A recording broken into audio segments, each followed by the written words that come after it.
بسم اللہ الرحمن الرحیم۔ گمنام ہیرو کے معزز ناظرین السلام علیکم۔ آئیے چلتے ہیں کہانی کی طرف۔ وہ ایک دم سے خوش ہو کر بولا، سر آپ کیا کہہ رہے ہیں؟ کیا میرے جانے سے وہ سانس نہیں روکے گی؟ نہیں، وہ زخمی ہے، تم ابھی خاموشی سے جا کر دیکھ لو۔ تمہاری سوچ کی لہروں کو محسوس نہیں کرے گی، لیکن تم اسے مخاطب نہ کرنا، پہلے اسے کسی رہائش گاہ میں آرام سے لیٹنے دو۔ ہرارے نے خیال خوانی کی چھلانگ لگائی اور چشمے زدن میں تارا کے اندر پہنچ گیا۔ اس نے اس کی سوچ کی لہروں کو محسوس نہیں کیا۔ وہ میرے پاس واپس آ کر بولا، سر واقعی آپ گرو ہیں۔ جو مسئلہ میرے لیے پہاڑ تھا، اسے آپ نے تنکا بنا دیا۔ میری تعریف نہ کرو، اور ایک ضروری بات یاد رکھو، میں کئی بار شیتارا کے دماغ میں جا چکا ہوں۔ میں نے محسوس کیا ہے کہ کوئی انجانی سی قوت اسے اور پوجا کو وہاں لے گئی ہے۔ شیتارا کے دماغ میں بعض اوقات سوچ کی جو لہریں پیدا ہوتی ہیں، انہیں احساس ہوتا ہے جیسے کوئی دوسری بول رہی ہو۔ اسے بہت توجہ سے سمجھنے کی کوشش کرو۔ اب جاؤ۔ وہ تہہ دل سے میرا شکریہ ادا کر کے چلا گیا۔ میں نے محسوس کیا تھا کہ شیتارا عمان سے اچانک تل ابیب خود نہیں گئی ہے۔ وہاں جانے اور رہنے کا خیال اس کے دماغ میں پیدا کیا گیا ہے، اور مجھے یقین کی حد تک شبہ تھا کہ وہ زیر زمین رہنے والی دیوی کر رہی ہے۔ جمیلہ راضی کی آواز نے مجھے چونکا دیا۔ وہ کہہ رہی تھی، یہ آپ کی بہت بری عادت ہے، کھانے کے وقت خیال خوانی کرنے لگتے ہیں۔ میں جمیلہ اور ہیرو کے ساتھ کھانے کی میز پر تھا۔ مائک ہرارے اچانک ایک مسئلہ لے کر آ گیا تھا۔ چلو کھانا شروع کرو۔ ہیرو نے کھانا شروع کرتے ہوئے کہا، ہم آج کی فلائٹ سے بابا صاحب کے ادارے میں جا رہے ہیں۔ خوشی ہو رہی ہے، جناب تبریزی صاحب نے مجھ ادھورے کو مکمل انسان بنا دیا ہے۔ ہم فرانس جا رہے تھے۔ بابا صاحب کے ادارے سے پیغام آیا تھا کہ میرا بیٹا کبیریہ علی اور بیٹی اعلیٰ بی بی ثانی 7 ماہ کے ہو چکے ہیں، اور وہ اپنی ماں کے زیر سایہ ہیں۔ انہیں باپ کی بھی ضرورت ہے۔ ان دونوں کی تربیت ماں باپ کے سائے میں لازمی ہے، اس لیے ہم غیر معینہ مدت کے لیے بابا صاحب کے ادارے میں جا رہے تھے۔ خیال تو یہی تھا کہ بابا صاحب کے ادارے میں کچھ عرصہ سکون سے گزرے گا، لیکن آگے کی بات کون جانتا ہے۔ میں نہیں جانتا تھا کہ وہاں تقدیر کیا تماشے دکھانے والی ہے۔ میرے قارئین یہ نہیں چاہتے کہ میں آرام سے رہوں، لہذا اتنا بتا دوں کہ آرام سے رہنے نہیں پاؤں گا، کیونکہ میری بیٹی اعلیٰ بی بی ثانی پر مصیبت آنے والی تھی۔ وہ زیر زمین رہنے والی شیتارا اندیشوں میں گری ہوئی تھی، اندیشے بھی ایسے کہ وہ خوابوں میں ایک ننھی سی بچی کو دیکھ کر چونک جاتی تھی، پھر صبح تک اسے نیند نہیں آتی تھی۔ جن ڈاکٹروں اور سائنسدانوں نے اسکرین پر 2 انسانوں کو سایہ بنتے دیکھا تھا، وہ حیران تھے۔ عقل تسلیم نہیں کر رہی تھی کہ وہ گولیاں طبی سائنس سے تعلق رکھتی ہیں، وہ جادوگری لگ رہی تھی، مگر جب آنکھیں دیکھ لیتی ہیں تو عقل اسے جھٹلا نہیں سکتی۔ ان دونوں سایوں کو تلاش کرنے کے لیے دنیا کے نامور جاسوسوں کی خدمات حاصل کی گئی تھیں۔ عوام کو بڑے بڑے انعامات کا لالچ دیا گیا کہ جو ان سایوں کی نشاندہی کرے گا، اسے انعامات سے نوازا جائے گا۔ کئی سائنسداں اس تجربے میں مصروف ہو گئے تھے کہ کسی بھی سائے کو کس طرح ایک جگہ منجمد کیا جا سکتا ہے۔ اگر ایسی کوئی تکنیک معلوم ہو جائے تو ان دونوں سایوں کو کہیں بھی دیکھتے ہی ایک جگہ منجمد کر دیا جائے گا، تاکہ وہ کسی دوسرے سائے میں مل کر گم نہ ہو سکیں۔ وہ قیدیوں کی طرح ایک جگہ ساکت رہ جائیں گے۔ پھر انہیں حکم دیا جائے گا کہ وہ اپنے جسموں کو اپنے سایوں میں سے نکال کر باہر لائیں۔ اس تجربے میں کامیابی کے لیے ضروری تھا کہ پہلے سایہ بننے والا فارمولہ پڑھا جائے اور اس کی ٹیکنیک سمجھی جائے، مگر وہ فارمولہ جوڈی کے پاس تھا، جسے وہ چھپائے پھر رہا تھا۔ اسے یہ موقع نہیں مل رہا تھا کہ وہ شہری علاقے چھوڑ کر پہاڑی علاقوں میں جائے اور مختلف چٹانوں اور فارمولے کے مختلف حصے کنندہ کر سکے، اور وہ ابھی ثانی اور علی کے ساتھ تھا، اور وہ اسے منڈولا کی تلاش میں لیے پھرتے تھے۔ جوڈی کے لیے داؤد منڈولا تک پہنچنا بھی لازمی تھا۔ وہ منڈولا کی گردن دبوچ کر ہی معلوم کر سکتا تھا کہ یہودی تنظیم نے کون سی نئی شکل اختیار کی ہے،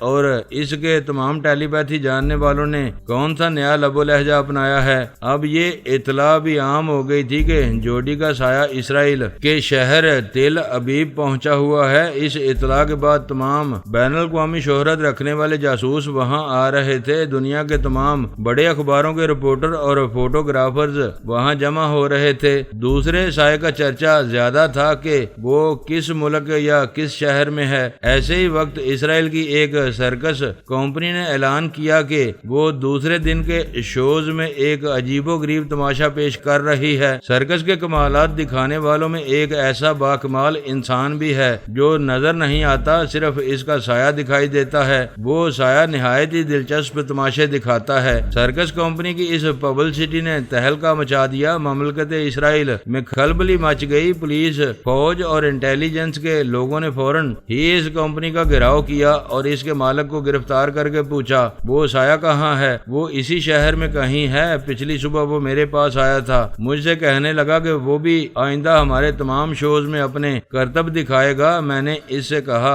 تم وہی سایہ ہو جسے ساری دنیا تلاش کر رہی ہے۔ وہ بولا بھلا ساری دنیا کسے تلاش کرے گی؟ دنیا والے اپنے گھروں میں ہیں یا اپنے کاروبار سے لگے ہوئے ہیں؟ ہاں یہ ضرور ہے کہ میری ذات میں دلچسپی لے رہے ہیں۔ جو دولت مند ہیں وہ دنیا کے گوشے گوشے سے مجھے دیکھنے آئیں گے۔ اس نے مجھے مشورہ دیا کہ میں ایک ٹکٹ کی قیمت $1000 رکھوں۔ بڑے بڑے دوست اور بڑے بڑے دشمن اسے دیکھنے آئیں گے۔ ہمیں اس کا پتہ بتاؤ۔ اس کا پتہ خدا کے سوا کوئی نہیں جانتا۔ میں نے اس کی بات ماننے سے انکار کیا تھا۔ اس نے دھمکیاں دی ہیں کہ اس کے بغیر میرا کوئی شو نہیں ہوگا۔ میرا کوئی بازیگر رسے پر کرتب دکھائے گا تو وہ اسے گرا دے گا، کوئی بلندی پر جھولے کے کمالات دکھائے گا تو وہ جھولے کی رسی کاٹ دے گا، ہاتھی اور شیر کے تمام پنجرے کھول دے گا۔ پھر خونخوار شیر یہاں کے علاقوں اور گلیوں کے لوگوں کو چیرتے پھاڑتے پھریں گے۔ صرف اتنا ہی نہیں، وہ چڑیا گھر کے شیروں کے پنجرے بھی کھول دے گا۔ یہودی تنظیم کے تمام ٹیلی پیتھی جاننے والے سرکس کے مالک کے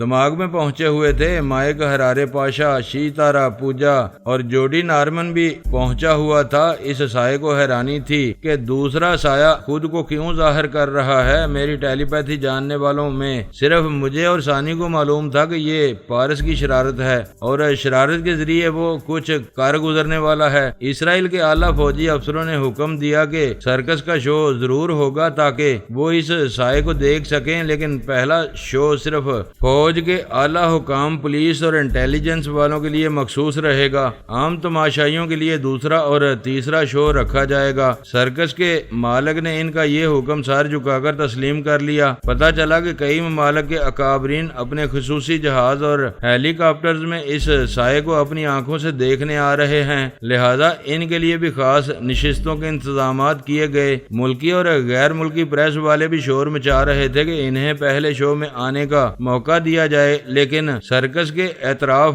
فوج کا سخت پہرا تھا۔ کسی انسان کو تو کیا، جانور کو بھی وہاں سے گزرنے کی اجازت نہیں تھی۔ عام و خاص میں یہ بحث جاری تھی کہ کون سا سایہ سرکس کے رنگ میں تماشے دکھانے آئے گا۔ داؤد منڈولا اور یہودی تنظیم کے اہم افراد یہ سمجھنے پر مجبور تھے کہ ایسا جوڈی نارمن کر رہا ہے۔ اس کی ڈمی کو گولی ماری گئی تھی اور اس نے چیلنج کیا تھا کہ اس کے ڈمی کی موت انہیں بہت مہنگی پڑے گی۔ تنظیم کے افراد مختلف آوازوں میں فون کے ذریعے اپنے اعلیٰ حکام کو اور تینوں افواج کے اعلیٰ افسروں کو سمجھا رہے تھے کہ اس شہر میں جوڈی نارمن ہے، وہ بہت خطرناک انتقام لینے والا ہے کیونکہ یہودی تنظیم نے اس کی ڈمی کو ہلاک کیا تھا۔ اگر پہلے شو میں اسرائیل کے اعلیٰ حکام، اعلیٰ فوجی افسران، پولیس، انٹیلیجنس والے اور غیر ملکی اکابرین ہوں گے تو جوڈی کا مقصد پورا ہو جائے گا۔ وہ تمام اہم اکابرین کو ایک جگہ سرکس کے پنڈال میں جمع کر کے ان کی ہلاکت کا سامان کر چکا ہوگا۔ یہ ماننے والی بات تھی، جوڈی ایسا کر سکتا تھا جبکہ وہ کچھ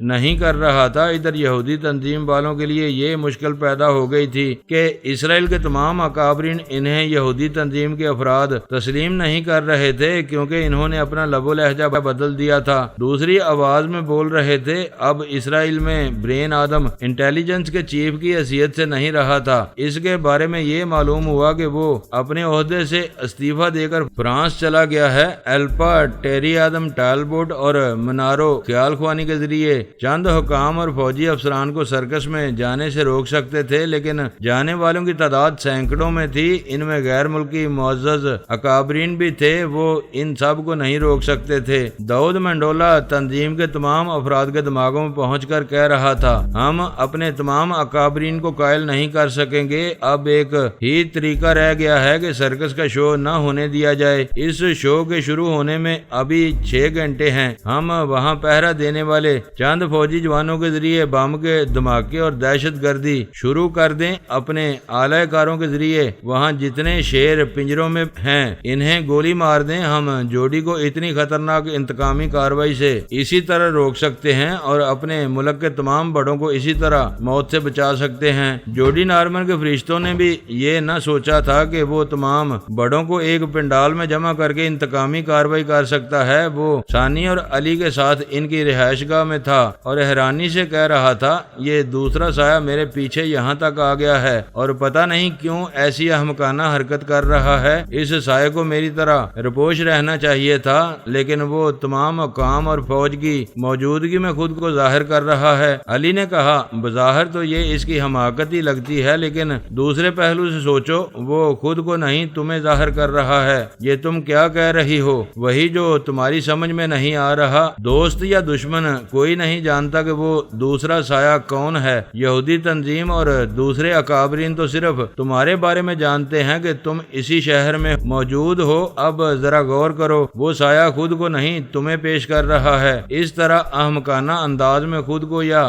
مجھ کو پیش کر کے وہ میرا کیا بگاڑ لے گا؟ میں تو یہاں محفوظ رہوں گا۔ ثانی نے کہا، شیطان کی چال پہلے سمجھ میں نہیں آتی اور جب سمجھ میں آتی ہے تو وقت گزر چکا ہوتا ہے۔ جوڈی نے کہا، میں بھی دیکھوں گا کہ وہ کتنا بڑا شیطان ہے۔ میں کسی بھی فوجی افسر کے جسم میں سما کر وہاں رہوں گا اور اگر وہ بڑے مجمع میں خود کو جوڈی نارمن کہے گا تو میں کسی کے بھی دماغ میں جا کر اعلان کروں گا کہ وہ سایہ جھوٹا ہے، اصل جوڈی میں ہوں۔ یعنی اس طرح وہ تمہیں بڑے مجمع میں ظاہر ہونے پر اور کچھ کہنے پر مجبور کر دے گا۔ ہاں؟ جوڈی سوچ میں پڑ گیا، پھر بولا، نہیں، میں خود کو ظاہر نہیں کروں گا۔ اگر وہ خود کو، وہ کہتے کہتے رک گیا۔ بہت زبردست بم کے دھماکے کی آواز سنائی دی تھی۔ جس میدان میں سرکس لگا ہوا تھا وہاں سے ثانی اور علی کی رہائش کا زیادہ دور نہیں تھی۔ وہ سب خطرہ محسوس کرتے ہی مکان سے نکل کر باہر آئے۔ مرد، عورتیں، بچے، بوڑھے سب خوفزدہ ہو کر بھاگ رہے تھے۔ جہاں میدان تھا وہاں آگ کے شعلے بھڑک رہے تھے اور یکے بعد دیگرے دھماکے ہو رہے تھے۔ اس میدان میں ایسا لگ رہا تھا جیسے دو مخالف فوجوں میں جنگ چھڑ گئی ہے۔ آگ کے شعلوں کے ساتھ اب دھوئیں کے بادل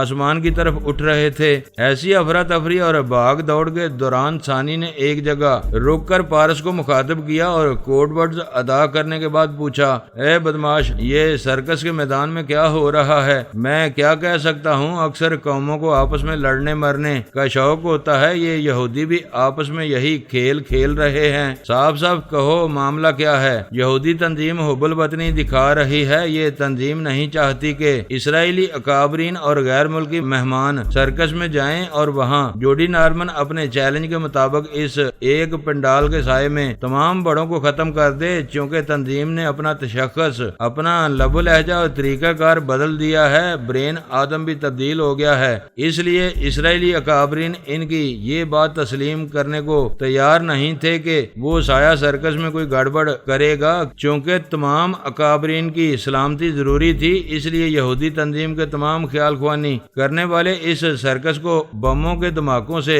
نیست و نابود کر رہے ہیں۔ اس طرح نہ رہے گا بانس، نہ بجے گی بانسری۔ تمہیں کیسے معلوم ہوا کہ اسرائیلی اکابرین اب اپنی ہی یہودی تنظیم پر بھروسہ نہیں کر رہے ہیں؟ باربرا ان اکابرین کے دماغوں میں جاتی ہے، وہ میری معلومات کا ذریعہ بنی ہوئی ہے۔ اب جاؤ۔ اس نے سانس روک لی۔ ثانی نے دوسری بار اس کے پاس جا کر کہا، زیادہ مغرور نہ بنو۔ جب چاہا سانس روک کر بگا دیا۔ گدھے کہیں کہ میرے پاس بھی تمہارے لیے اہم معلومات ہیں۔ جوڈی نارمن ہمارے ساتھ ہے، ہم نے اسے پوری طرح اپنے اعتماد میں لے لیا ہے۔ کیا واقعی جوڈی تمہارے ساتھ ہے؟ ہاں، یقین کرو، کبھی آ کر چھپ کر دیکھ لو۔ لعنت ہے تم پر، میں کبھی سوچ بھی نہیں سکتا تھا کہ تم میرے بھائی کو چھوڑ کر جوڈی کے ساتھ رہو گی اور مجھ سے کہہ رہی ہو کہ میں آؤں اور چھپ کر دیکھوں۔ تم پر لعنت، ہزار بار لعنت۔ اب سانس روکنے کی ضرورت نہیں ہے، میں خود ہی جا رہی ہوں۔ پارس نے ایک دم سے کہا، ارے یہ علی کو کیا ہو گیا ہے؟ وہ دیکھو اس بھیڑ میں ہے، کچھ لوگ اسے سنبھال رہے ہیں۔ بموں کے دھماکے واقعے کے باعث لوگوں کا ہجوم چاروں طرف دوڑتا بھاگتا دکھائی دے رہا تھا۔ بچھڑا ہوا علی ان میں گم ہو گیا تھا۔ وہ تڑپ کر ادھر ادھر دیکھتی ہوئی بولی، کہاں ہے میرا علی، کہاں ہے؟ جلدی بتاؤ وہ کہاں ہے؟ ارے ادھر تمہارے دائیں طرف ایک سرخ شلوار اور دوپٹے والی کے اوپر گرا ہوا ہے۔ اس نے دائیں طرف دیکھا تو وہ بولا، کیا یہودیوں کے اس ملک میں کوئی لڑکی شلوار دوپٹہ پہنتی ہے؟ ابھی تم نے مجھ پر لعنت بھیج کر کہا تھا کہ جا رہی ہو مگر بار بار آ رہی ہو، یہ لعنت بھیجنے کے بعد کب تک آتی رہو گی؟ وہ ایک گہری سانس لے کر مسکراتے ہوئے بولی، تم پکے بدماش ہو۔ علی نے پیچھے سے آ کر شانے پر ہاتھ رکھ کر کہا، یہاں کیوں رک گئی ہو اور یہ کسے بدماش کہہ رہی تھی؟ اس دنیا میں ایک ہی ہے جسے میں دل سے پیار کرتی ہوں۔ علی نے ہنستے ہوئے کہا، اچھا تو وہ تمہیں پریشان کر رہا تھا، آؤ ہمیں یہاں سے ذرا دور جانا چاہیے، ایسا نہ ہو کہ کوئی پٹاخہ ادھر بھی آ جائے۔ وہ دونوں وہاں سے دور جانے لگے۔ ملٹری ہیڈ کوارٹر اور وہاں کے حکمرانوں کو اطلاع ملنے لگی کہ سرکس والے میدان میں بم پھٹ رہے ہیں اور وہاں ایسی تباہی ہو چکی ہے کہ پورا سرکس اس میدان سے مٹ گیا ہے۔ گورنر ہاؤس میں فوری اجلاس طلب کیا گیا۔ اس اجلاس میں سرکس کا مالک ہاتھ جوڑ کر کھڑا ہوا تھا اور کہہ رہا تھا، میں تو لٹ گیا، آپ کے مسلح فوجی جوانوں کی موجودگی میں میرے سرکس کا ایک انسان تو کیا جانور بھی زندہ نہیں بچا ہے۔ میں شہر سے باہر تھا اس لیے آپ کے سامنے نظر آ رہا ہوں۔ ایک اعلیٰ حکم نے کہا، حکومت کی طرف سے تمہارا تمام نقصان پورا ہو جائے گا، اب تم جاؤ۔ کہاں جاؤں؟ میرے رہنے کے لیے تو سرکس کا ایک خیمہ بھی نہیں رہا، لیکن وہ مجھے خیمہ سمجھ کر میرے اندر رہتا ہے۔ کون تمہارے اندر رہتا ہے؟ تم کس کی بات کر رہے ہو؟ اس سائے کے بارے میں کہہ رہا ہوں، وہ جوڈی نارمن ابھی ان لمحات میں میرے اندر چھپا ہوا ہے۔ کیا؟ تمام حکمران اور فوجی افسران بڑی سی میز کے اطراف بیٹھے ہوئے تھے، چونک کر کھڑے ہو گئے اور سرکس کے مالک کو یوں دیکھنے لگے جیسے اس کے اندر سائے کو دیکھنے کی کوشش کر رہے ہوں۔ پارس اس کے اندر سے نکل کر اس کے برابر کھڑا ہو گیا۔ اب سرکس کا مالک اور سایہ ایک دوسرے کے شانہ بشانہ پیچھے ایک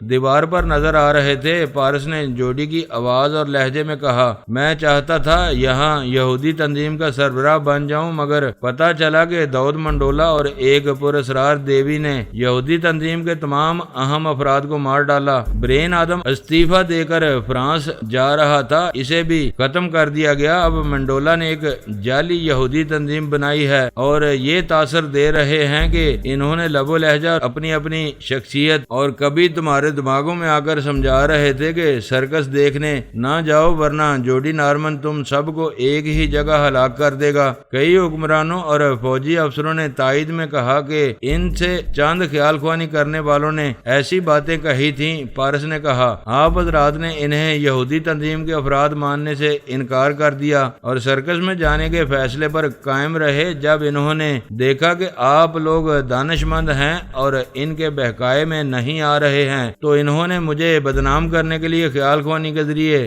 آپ کے فوجی جوانوں کو اعلی کار بنایا اور ان کے ذریعے اس بیچارے کے سرکس کو تباہ کر دیا۔ وہ تمام اکابرین میز کے اطراف کرسیوں پر بیٹھ گئے۔ فوج کے ایک اعلیٰ افسر نے کہا، مسٹر جوڈی، تمہاری مختصر سی بات نے سارا معاملہ صاف کر دیا ہے۔ واقعی ہم میں سے کئی افسران اور حکمرانوں کو چند اجنبی آوازوں نے کبھی فون کے ذریعے اور کبھی خیال خوانی کے ذریعے سرکس میں جانے سے باز رکھنے کی کوشش کی۔ تم درست کہہ رہے ہو، آؤ وہاں ایک کرسی پر بیٹھو۔ پارس نے کہا، مجھے اس اجلاس سے دلچسپی نہیں ہے۔ میں پیدائشی یہودی ہوں۔ جس منڈولا اور دیوی نے ہماری یہودی تنظیم کو نابود کیا ہے، ہمارے بہترین ٹیلی پیتھی جاننے والوں کو مار ڈالا ہے، میں انہیں زندہ نہیں چھوڑوں گا۔ میرا خیال تھا کہ دیوی اور منڈولا جب میرے سرکس میں آنے کا ذکر سنیں گے تو مجھے ٹریپ کرنے ضرور آئیں گے، لیکن انہوں نے میری توقع کے خلاف دوسری چال چلی ہے، میں ان سے نمٹ لوں گا۔ اسی وقت ایک نوجوان عورت اس حال میں داخل ہو کر بولی، یہ جوڈی نارمن جھوٹ بولتا ہے، ہمارے یہودی تنظیم سلامت ہے۔ میں اس عورت کی زبان سے ایلپا بول رہی ہوں۔ اس کی بات ختم ہوتے ہی دوسری عورت وہاں آئی، پھر بولی، میں بھی ایلپا ہوں، اس عورت کی زبان سے بول رہی ہوں۔ دیوی جی، صرف تم ہی آواز بدل کر دھوکہ دینا نہیں جانتی ہو، میں بھی ایلپا کی آواز بنا کر بول رہی ہوں، لیکن ایلپا نہیں ہوں۔ اگر تم ایلپا ہو تو تم نے اور تنظیم کے دوسرے خیال خوانی کرنے والوں نے ان حکمرانوں اور افسروں سے دوسری آوازوں میں باتیں کیوں کی تھیں؟ اگر کوئی مجبوری تھی تو اب تم ایلپا بن کر کیوں بول رہی ہو؟ اس بات کا جواب نہیں تھا، حالانکہ سچ مچ ایلپا اس پہلی عورت کی زبان سے بول رہی تھی۔ دوسری عورت نے کہا، میں صرف سچ کو سچ اور جھوٹ کو جھوٹ ثابت کرنے آئی تھی۔ مجھے مسٹر جوڈی نے ایسے ہی وقت آنے کے لیے کہا تھا، اب میں جا رہی ہوں۔ وہ چلی گئی۔ ایک اعلیٰ افسر نے ایلپا سے پوچھا، دیوی آج کھنڈر میں بلا کر امریکہ میں گرفتار کرا دیا اور مائک ہرارے کو ہم سے چھین کر لے گئیں۔ دوسرے افسر نے کہا، تم اور منڈولا نے ہماری خفیہ تنظیم کو مٹا ڈالا ہے، اب ہم تمہارے بہکائے میں نہیں آئیں گے۔ پارس نے کہا، یاد رکھو میں یہودی جوڈی نارمن ہوں، ایسا لوہے کا چنا ہوں کہ آئندہ تم میری قوم کو چبا نہیں سکو گی۔ یہ کہہ کر وہ سایہ جانے لگا۔ ایلپا دماغی طور پر اپنی خیال خوانی کرنے والے ساتھیوں کے پاس حاضر ہو گئی۔ اس کے اطراف مارٹن رسل، ٹیری آدم ٹالبوٹ اور مینارو تھے۔ ان سب نے ایلپا کے ساتھ اس اجلاس میں رہ کر جوڈی کی جھوٹی باتیں سنی تھیں اور اب برین آدم کو بتا رہے تھے کہ اس جوڈی کے بچے نے یہودی تنظیم کی تبدیلی سے فائدہ اٹھا کر ان سب کو انجہانی ثابت کر دیا ہے۔ برین آدم نے کہا، واقعی زبردست چالیں چل رہا ہے، تم سب کی پلاسٹک سرجری کے ذریعے چہرہ تبدیل کیا ہے، اس نے مجھے بھی مردہ قرار دیا ہے۔ مارٹن رسل نے کہا، ہم سوچ بھی نہیں سکتے تھے کہ جوڈی بڑی تیاریوں کے ساتھ تل ابیب آئے گا، ہم اسے خیال خوانی کرنے والا سمجھتے تھے، مگر اس کے ساتھ کوئی ٹیلی پیتھی جاننے والی عورت ہے۔ اس نے ہمارے اکابرین کے اجلاس میں ایلپا کو جھوٹا اور فراڈ ثابت کر دیا ہے۔ وہ باتیں کر رہے تھے، منڈولا ان کے درمیان نہیں تھا اور پہلے کی طرح ہر ایک کے دماغ میں نہیں پہنچ سکتا تھا، کیونکہ ان کے بدلے ہوئے لب و لہجے کے مطابق اسے ان پر تنویمی عمل کر کے ان سب کا عامل اور سربراہ بننے کا موقع نہیں مل رہا تھا۔ ویسے دیوی شی تارا اسے کسی کے بھی دماغ میں پہنچا دیتی تھی، اس طرح دیوی شی تارا کی مرضی سے اس کی سربراہی قائم تھی۔ اس نے کہا، میں منڈولا ہوں، منارو کی زبان سے بول رہا ہوں۔ جوڈی نارمن دراصل مجھے مار کر یا اپنا معمول بنا کر ہماری تنظیم کا سربراہ بننا چاہتا ہے۔ اس نے چیلنج کیا تھا کہ اس کی ڈمی کی موت ہمیں مہنگی پڑے گی، اس میں شبہ نہیں کہ اس کی آمد ہمیں مہنگی پڑ رہی ہے۔ مارٹن رسل نے کہا، ہمیں سوچنا یہ ہے کہ اس کا توڑ کیا کریں۔ پچھلی تنظیم کے وقت اسرائیلی حکام اور فوجی اعلیٰ افسران ہمارے برین آدم اور ایلپا کی ہر بات پر اعتماد کرتے تھے، اب وہ اعتماد ختم ہو چکا ہے۔ ہاں ختم ہو چکا ہے، اس کے باوجود ہم ملک اور قوم کے کام آ رہے ہیں۔ ہم نے سرکس کو تباہ کر کے جوڈی نارمن کی چال ناکام کر دی، ورنہ وہ سرکس کے پنڈال میں ایک ہی جگہ ہمارے ملک کی بڑی بڑی ہستیوں کو مار ڈالتا۔ ہم نے اپنے حکمرانوں اور فوج کے بہترین اعلیٰ افسروں کو نئی زندگی دی ہے۔ سب نے تائید میں کہا کہ بے شک انہیں نام کی نہیں کام کی ضرورت ہے، وہ جلد ہی کسی طرح جوڈی نارمن کو عیسائی ثابت کر کے قتل کر دیں گے۔ دیکھنا یہ ہے کہ وہ کب تک سایہ بن کر چھپا رہے گا۔ مائک ہرارے کی چاندی ہو گئی تھی، اسے شی تارا کے دماغ میں جگہ مل گئی تھی۔ میں نے ہرارے کو تاکید کی تھی کہ کسی نامعلوم دیوی سے محتاط رہے، شبہ ہے کہ شی تارا اس دیوی کے زیر اثر ہے۔ ہرارے نے کئی بار خاموشی سے اس کے اندر جا کر خیالات پڑھے۔ جب یقین ہو گیا کہ تنویمی عمل کے دوران کوئی نامعلوم ہستی رکاوٹ نہیں بنے گی تو اس نے شی تارا پر عمل کر کے اسے اپنا معمولہ اور تابعدار بنا لیا۔ اس کے بعد پوجا کی باری تھی۔ وہ پرائی سوچ کی لہروں کو محسوس کر کے سانس روک لیتی تھی۔ اس پر قابو پانے کے لیے ہرارے نے معمول کے مطابق اپنی معمولہ شی تارا کے ذریعے اسے اعصابی کمزوری کی دوا کھلائی اور اسے بھی اپنی معمولہ اور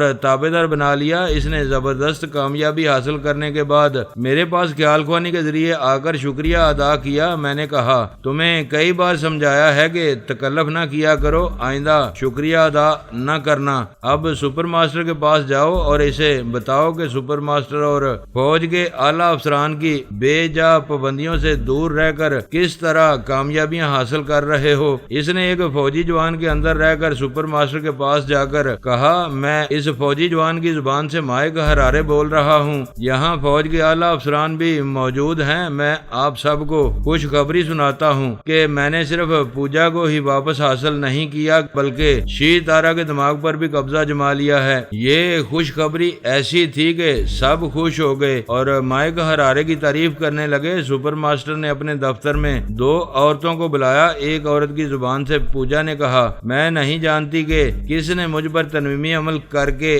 آپ سے باغی بنا دیا تھا، مگر مجھے خوشی ہے کہ میں زیادہ دنوں تک آپ سے دور نہیں رہی۔ مسٹر ہرارے کی ذہانت مجھے پھر واپس لے آئی ہے۔ شیتارا نے دوسری عورت کی زبان سے کہا، اب کوئی نہیں کہہ سکتا کہ سپر ماسٹر کے پاس خیال خوانی کرنے والے نہیں رہے۔ میں شیتارا ہوں اور مسٹر ہرارے کی تابع دار بن کر آپ کے ملک و قوم کی خدمت کرنے آئی ہوں۔ سپر ماسٹر نے کہا، تم دونوں کی آمد سے ہمیں کتنی خوشی ہو رہی ہے، اسے لفظوں میں بیان نہیں کر سکتے۔ پوجا کے ساتھ یہاں کب آ رہی ہو؟ شیتارا نے پوچھا، سر آپ ہمیں کہاں بلا رہے ہیں؟ اس سلسلے میں آپ مسٹر ہرارے سے بات کریں۔ ہرارے نے کہا، سر آپ انہیں اپنے اصولوں کے مطابق ہیڈ کوارٹر میں بلائیں گے، پھر انہیں بھی اپنی پابندیوں میں رکھیں گے۔ آپ لوگ اپنے ناکام تجربات سے کچھ سیکھنا نہیں چاہتے، لیکن میں نے جو سیکھا ہے اور جس طریقہ کار پر عمل کر رہا ہوں، شیتارا اور پوجا بھی وہی کریں گی اور میری طرح امریکہ کی وفادار رہا کریں گی۔ مسٹر ہرارے، تم امریکی ہو کر امریکہ سے دور رہو گے،